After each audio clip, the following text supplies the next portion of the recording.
Greetings and welcome to another episode of Dave and Dale's Nature Journal. I'm Dave Small, president of the Athol Bird Nature Club and your co-host for this program. And with me today is Dale Manette. And I am the animal's best friend today. Today we're going to talk about spring migration, which is upon us. And everybody, when you shut this TV program off, you should go out and look for birds that are coming back. Absolutely. And you know, just because of the time of year and everything, and I even cut my hair because it's spring and it's going to get warm, and that's what we do. So as we go to our first slide here, you know, there's nothing more magical than hearing the flocks of geese flying over. And I was over in Petersham one day, a couple of decades ago now, and I heard this barking call coming along and looked up, and there was a whole flock of snow geese flying over. And it's really, you know, I remember the old days, you know, listening to those Callaways and stuff, and some of these old movies and things, and the flight of geese is really one of those magical things. We get kind of soured on geese these days because Canada geese have become acclimated to be here all year round, and they're more of a nuisance on the ball fields and beaches and golf courses and stuff. But these migratory geese still have a special place in my heart anyway. And the Canada geese are usually the first geese you'll see in the spring migrating before the Canada geese show up. And in the fall, the Canada geese all go first, and then the snow geese seem to go. Sometimes they'll overlap. Yeah. And you can find a flock of Canada geese with some snow geese in them also. But the big, huge flocks like the picture you have here, you caught, that's they're early migrants. Yeah. And you know, these snow geese, you know, are big numbers up in the Arctic, and you know, by the hundreds of thousands. And you know, if you go to some place like Texas, which I've done in the wintertime, and it's really been, you know, just absolute, you know, flocks and flocks of them. And another good spot even closer to us, though, is up in Addison, Vermont, below Lake Champlain. And there's a good congregation of snow geese there every fall. That's really fun. We've been up there on a Bird Nature Club field trip before, and it's just spectacular to see hundreds and hundreds of these things flying around. So, but it's all good. So, as we approach spring migration, though, one of the things that we see right off the bat, and we'll listen to our first audio, is the red-winged blackbird. And people think robins are the harbinger of spring. Well, it's these guys. And usually by the middle of February, they're around. And this particular call is kind of, you know, we're listening to. This was, I recorded this out by the back of the Orange Airport. And if you listen closely in the background, you hear this coo-coo-coo sound. And that was actually a least bittern, which is an endangered species in Mass. And I was able to record this call. I had a visiting birder from Sweden was here, and he had a few birds he wanted to see, and he wanted to see some, or at least hear some marsh birds. So I went out there and did this, and totally out of the blue, we heard this least bittern. So that was kind of a fun experience, and I went back with my better recorder and actually caught these vocalizations. So pretty fun stuff anyway. But usually by the 15th of February, the red-winged blackbirds are starting to come back, and usually by around the early first, second week of March, we get into big numbers of them. Everywhere. Yeah. So the next bird is actually another unusual blackbird. This is called the rusty blackbird. And they have a call that sounds like a squeaky hinge. A squeaky hinge, that's right. You know, and it's really a big squeak. And notice the yellow eye, you know, which I don't want to confuse it with the grackle. It has a shorter tail than a grackle. And this was over by the Athol sewage treatment plant. I took this photo. But again, you know, we only see a few of them at a time, usually small flocks of 8 or 10 birds. And whereas you can see the blackbirds, the red-winged blackbirds and grackles can be by the hundreds of thousands. So, just a different blackbird and something to kind of keep an eye for. Yeah, Plum Island up north of Boston too. That's a great place to see huge numbers of blackbirds, migrating Yep, blackbirds. absolutely, yes. So, yep, so these are one of the things we look for, and it's certainly, I've actually had these overwintering some occasionally in the southeastern part of the state mostly, but we've had them, pretty close to where we are here, sometimes very late in the winter. Well, Dale, this is one of our favorite ducks. Oh, This yeah. is Try and sneak up on them.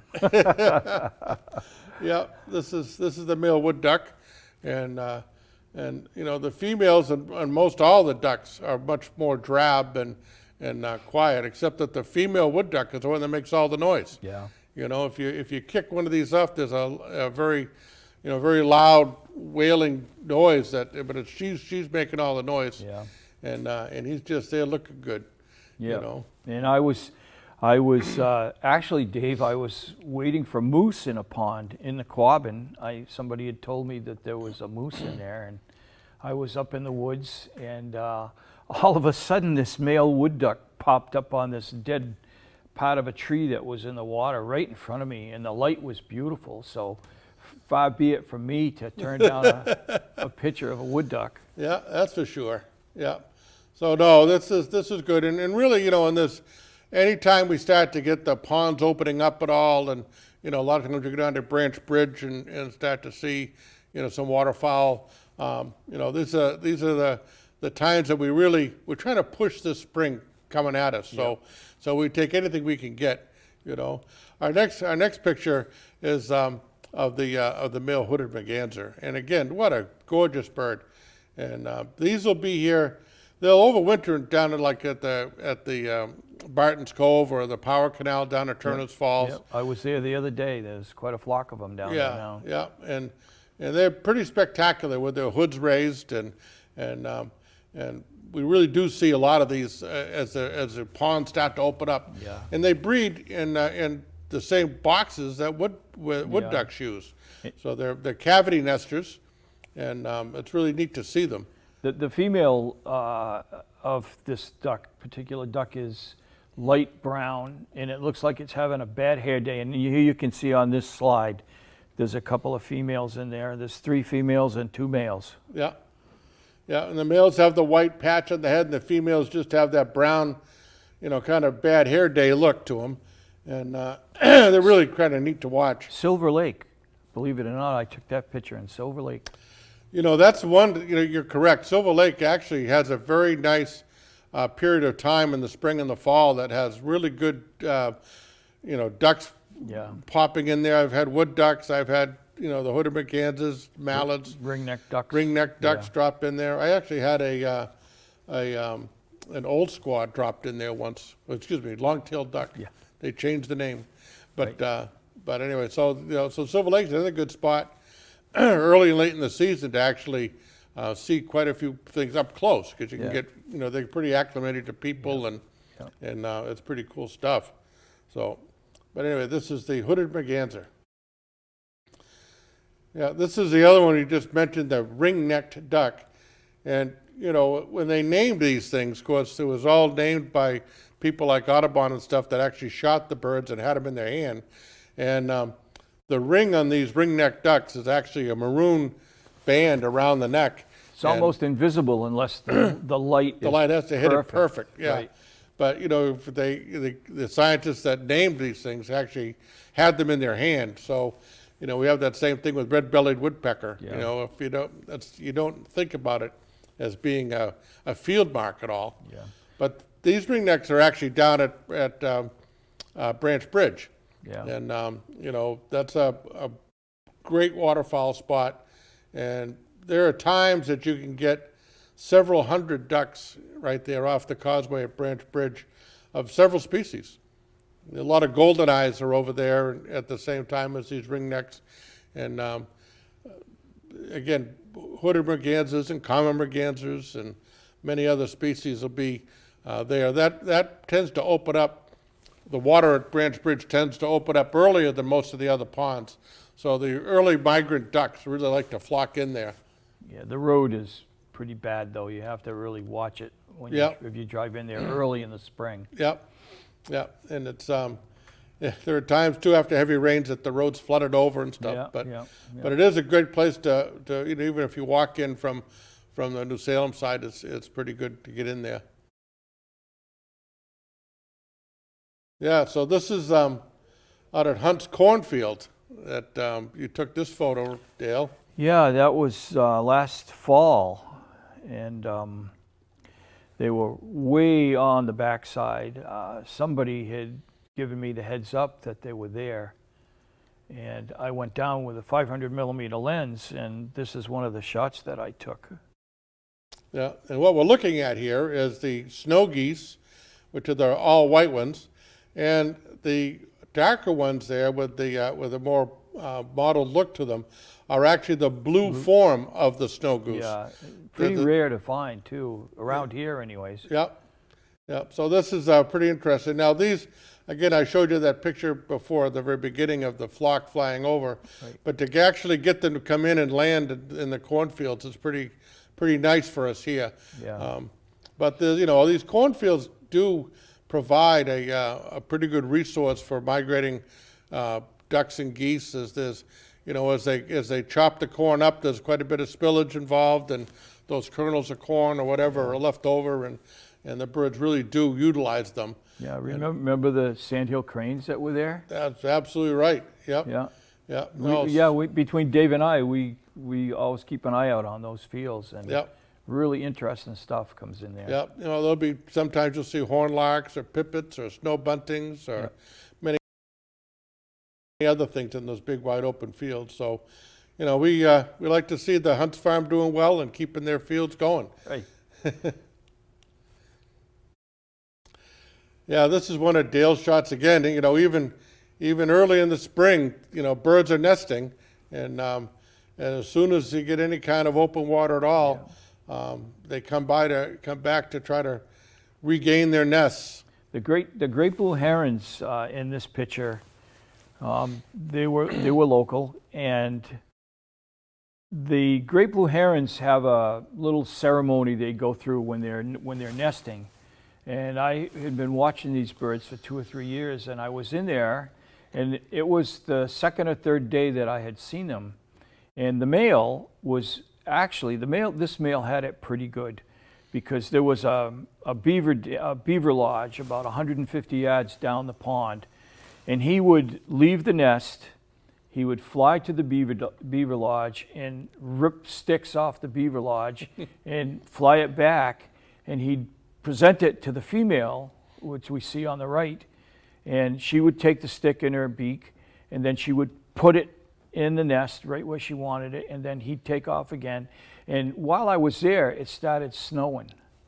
And within 5 minutes, it snowed so hard, I could not even see the birds up there. But I really was, I was quite pleased with this shot, because the snow and like I said, it was the first week of April. Yeah, it's fun to watch these guys, and sometimes the male will bring a stick back to the female, and she'll look at it and throw it away, and you know, it just feels like home. But also, what's interesting about these great blue heron nests, early in the season, and several times I've found great horned owls using those great blue heron nests, you know, in their you know, and they start nesting at the end of January, early February. So they're there way before the great blue herons. Yeah. And I'm sure they're quite miffed when they come back and find that someone took their cottage, you know. So interesting stuff, though. One of the things we we look at in the fall are the broad-winged hawks migrating in big numbers, but they also migrate northward in the spring, usually about the second week of April. Yeah. And it's not quite as spectacular as they do in the fall, because they filter through in smaller numbers over a longer period of time. But it's really fun. If you look at the flight picture of these guys, they have a broad white band on the tail that's pretty diagnostic, and they also have a pretty interesting whistled call. that kind of is pretty interesting, and you don't really think it's a hawk call at all. I know I've fooled people before, and told them, well, there's a broadwing hawk coming, and you hear the call, and then pretty soon it'd be flying overhead, because it doesn't sound like a hawk at all. But again, you can see the one perch, you can see that broad band on the tail, and we really like to see those coming. And they really, are gone in the wintertime. They go all the way down to Mexico, so they have a long migration. Yeah, killdeer are also great birds for the springtime. And if you go out to Orange Airport, right across from the administration building in the main part of in between the runways there, or the athletic fields at both Maha and Athol, you'll see these guys are out in Hunt's cornfield. The shores of Quabbin. And the shores of Quabbin. When the water's low. Yeah. So killdeer are shorebirds in the plover family. And you notice the diagnostic 2 stripes across the chest. One of the fun things about these guys, if you ever come across a nest, and they don't really build a nest, they just lay their eggs on the ground, and when the chicks hatch, they're very precocious. They actually start walking around and feeding right away. Within hours, yeah. And if you come across one, these birds will go through a whole different antics of a broken wing act and make a lot of noise and try to draw you away from wherever the chicks or the eggs are. So it's pretty, so if you see them going into that kind of a display, what you want to do is back away, because the eggs are so camouflaged and the chicks are so camouflaged, you really can't, see them. So the idea, if you come across one that goes into that broken wing act, you know that the chicks or eggs are nearby, so you need to kind of be cautious and back off a little bit. Well, the American woodcock is another one of the great spring birds. And the best way to actually find American woodcocks is to go out in the evening, right at dusk, and to places like, you can go to the Orange Airport out in the back side of Orange Airport, or to Cass Meadow, or to the Allen Rich Environmental Park, and go out into the meadow as it gets dark.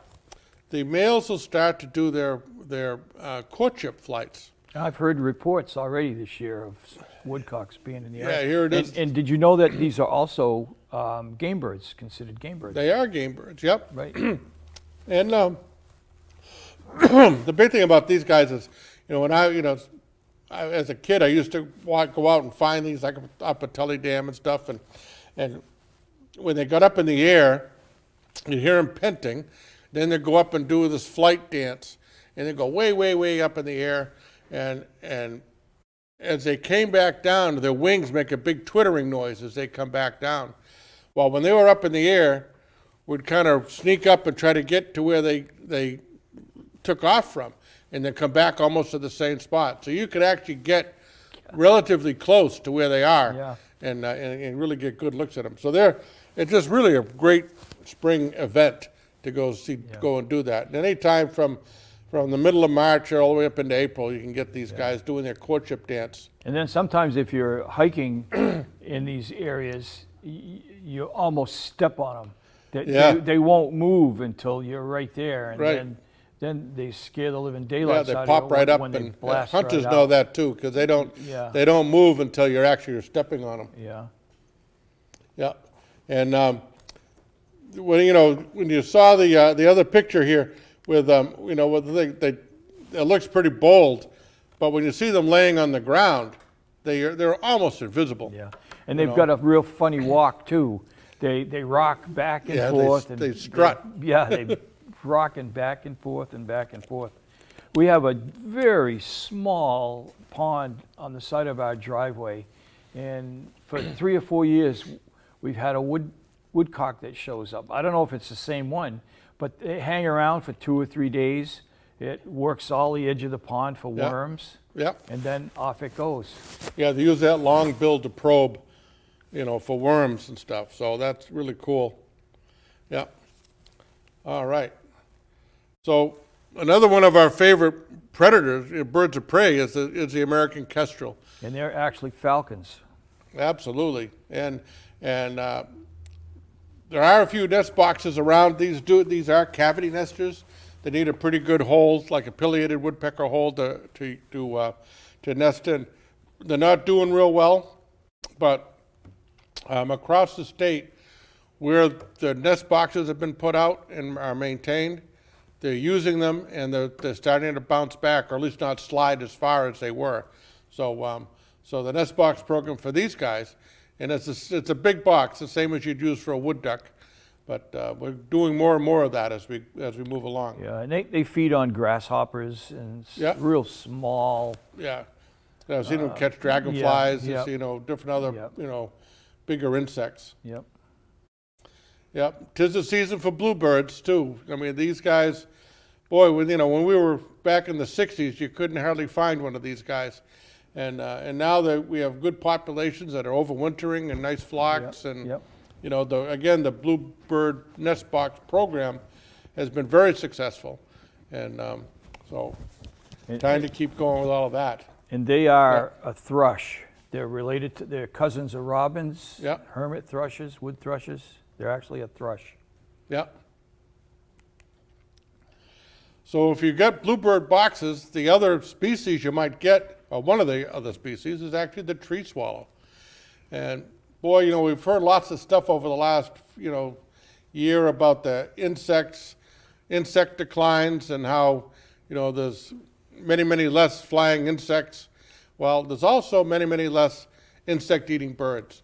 And some of the birds that are declining in numbers the most are things like swallows and whippoorwills and nighthawks and things that actually spend their whole life feeding on flying insects. Right. So keep those nest boxes out there, and maybe these guys will have a better chance.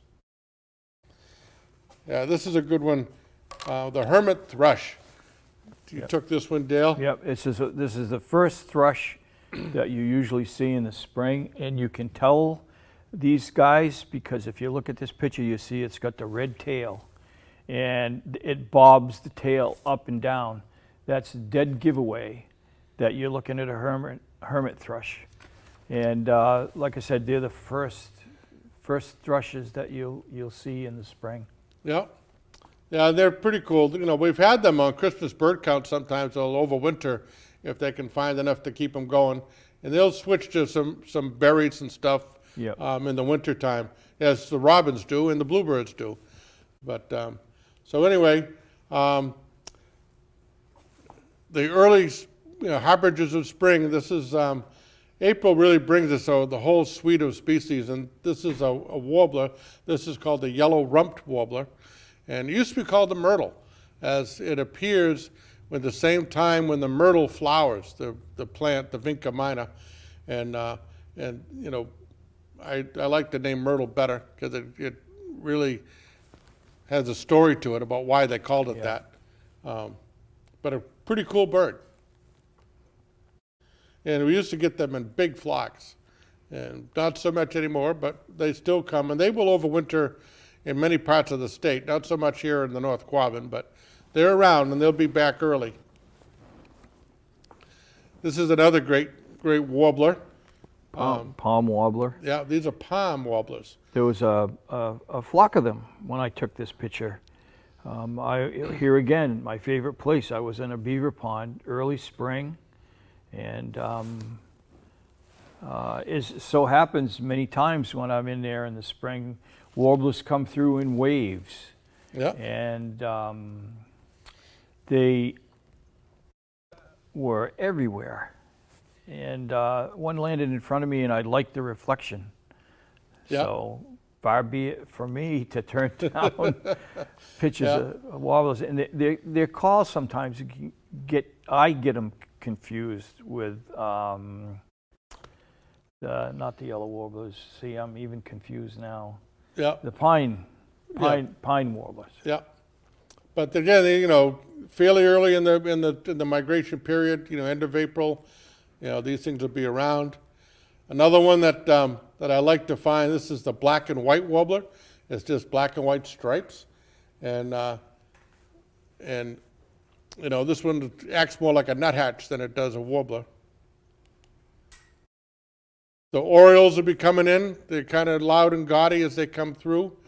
And, you know, I usually put out some oranges, you know, probably mid to late April. I cut an orange in half and stick it on a nail on top of my bird feeder. And the bears don't seem to like oranges, so that's good.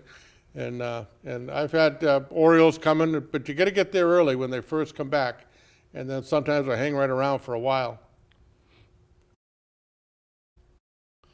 This is just a shot I took. This is an ovenbird, another warbler species that is from the deep forest. It likes really interior forests that have, you know, full canopies, and they're quite loud. You often, you know, one of these birds you hear a lot more than you see, for sure. You can't miss them. Teacher, teacher, teacher, teacher. Teacher, teacher, teacher. And they're emphatic and really, really fun to come across. And they have their name ovenbird comes from the nest that they make. It's like, looks like a Dutch oven. It's got a covered nest that they build, and it sits right on the ground. So I'm into my what the heck. And, you know, here is another bird that you hear much more often than you'll ever see. And here we are with the whippoorwill. Now these guys are getting pretty uncommon in the North Quabbin region. They're losing a lot of habitat. Right. And the Mass Wildlife and DCR have been working on restoring some of this habitat. They've been, you know, Montague Plains now is probably the epicenter of the recovery. You know, we do a field trip there every year, and you can see or hear 8 to 10 of these things. And it's just great to hear. And there's some down at Gate 31 of the Quabbin. There's some more down in Hardwick, and they're working on another restoration project up in Royalston. So between them all, hopefully the whippoorwills will be making their comeback, and we'll have another good story to tell, just like the loons and the eagles and others that we've been able to help. So here we are at the end of another episode of Dave and Dale's Nature Journal. And we appreciate everybody's input and positive responses. And really, it's been a pleasure to share some of our experiences and photographs with you all today. So until next time.